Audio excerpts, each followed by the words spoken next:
Hello friend, Neena education के आज के क्लास में आप सभी का स्वागत है। मैं हूं नीना। आज हम लोग पढ़ने वाले हैं झारखंड के पर्व त्योहार। जैसा कि मैं आप लोगों को झारखंड की सभ्यता संस्कृति के बारे में बता रही हूं, इसी के अंतर्गत आते हैं झारखंड के पर्व त्योहार, जो कि बहुत सारे पर्व त्योहार हम लोगों को पढ़ने हैं। इसलिए हम लोग इसे कुछ भागों में पढ़ेंगे और इसी क्रम में ये है आज का पहला भाग, जिसमें हम लोग कुछ महत्वपूर्ण पर्व के बारे में जानेंगे और उनका क्या महत्व है। और जेपीएससी पीटी के सिलेबस के अकॉर्डिंग मैंने बताया है। ऐसे आप लोग प्लेलिस्ट को अवश्य चेक करें।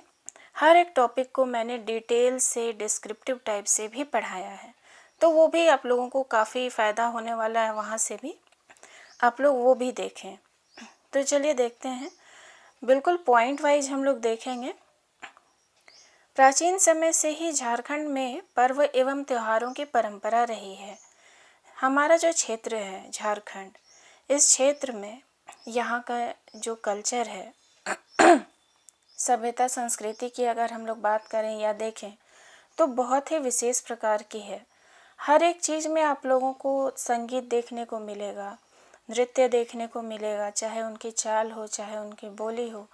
झारखंड के क्षेत्र में बहुत ज़्यादा महत्व रखते हैं और इसका एक कारण यह भी है क्योंकि साल भर यहाँ पर कोई ना कोई पर्व होता ही है। चूँकि प्रकृति प्रेमी होते हैं झारखंड वासी, या झारखंड के क्षेत्र में जो भी जनजातियाँ पाई जाती हैं, या इस पूरे क्षेत्र की अगर हम लोग बात करें तो सभी जो रहने वाले हैं यहाँ के, वो प्रकृति से बहुत प्रेम करते हैं।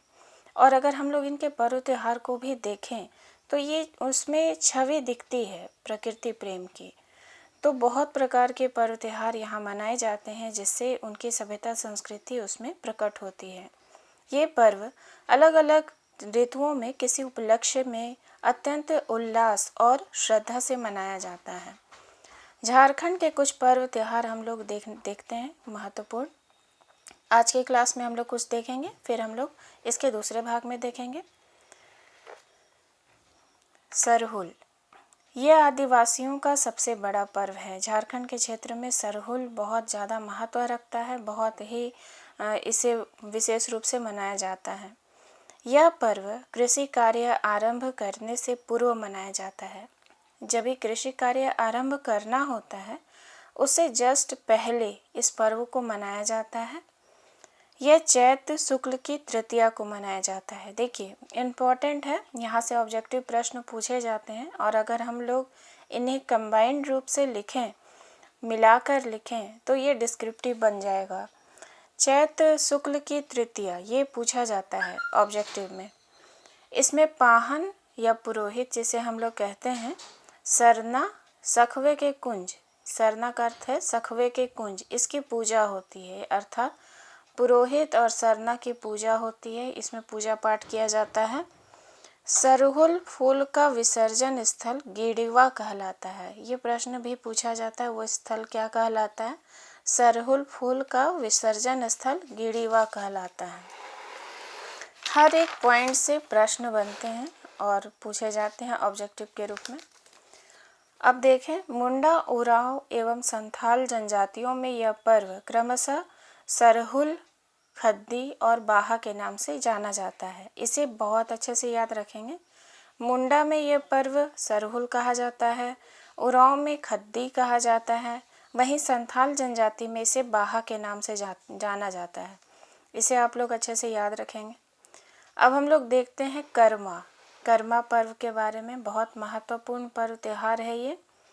यह भी आदिवासियों का प्रमुख पर्व त्योहार है और विशेषकर उरांव जनजाति में इसकी बहुत अधिक महत्व होता है। उरांव जनजाति में वो लोग बहुत ही विशेष रूप से इसे मनाते हैं।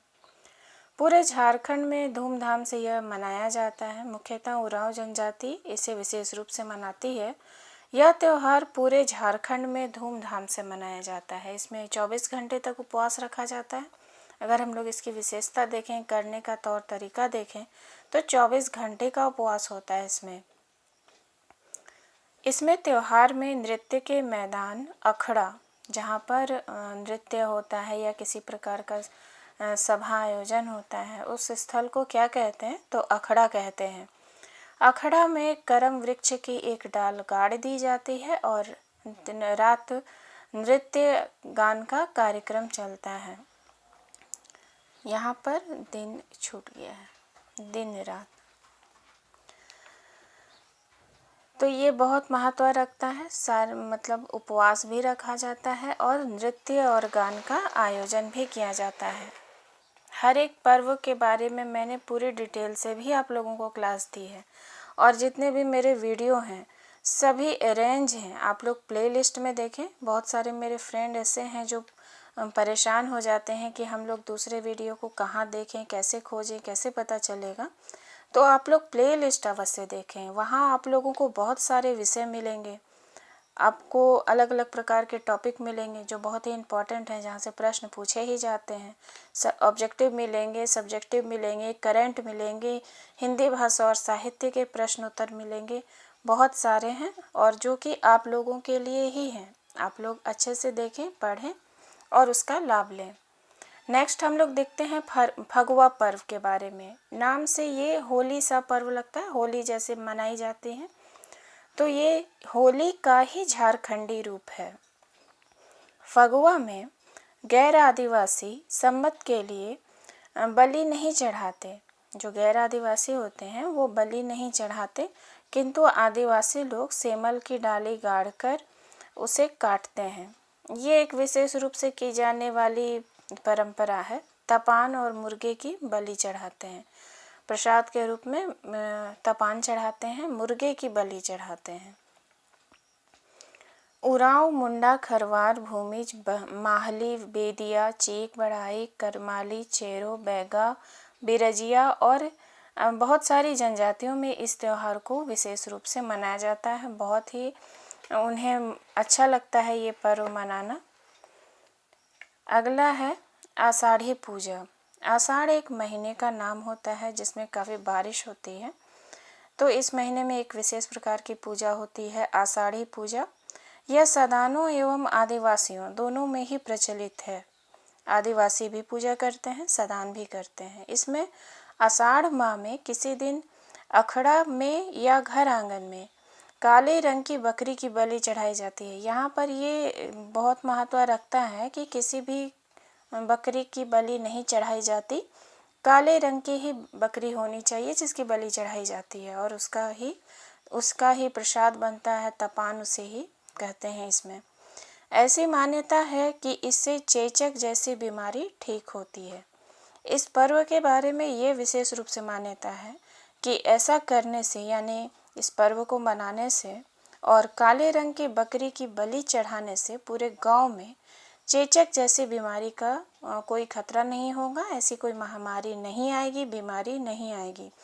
तो इससे बचने के लिए आषाढ़ी पूजा को विशेष रूप से किया जाता है। तो आज के क्लास में बस इतना ही। नेक्स्ट क्लास में हम लोग इसके आगे कुछ पर्व त्यौहार देखेंगे जो कि काफ़ी महत्वपूर्ण है।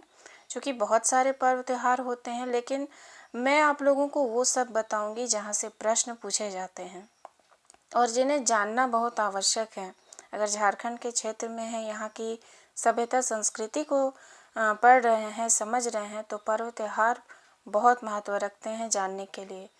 तो आगे हम लोग दूसरे भाग में और कुछ पर्व त्यौहार देखेंगे। तब तक के लिए धन्यवाद।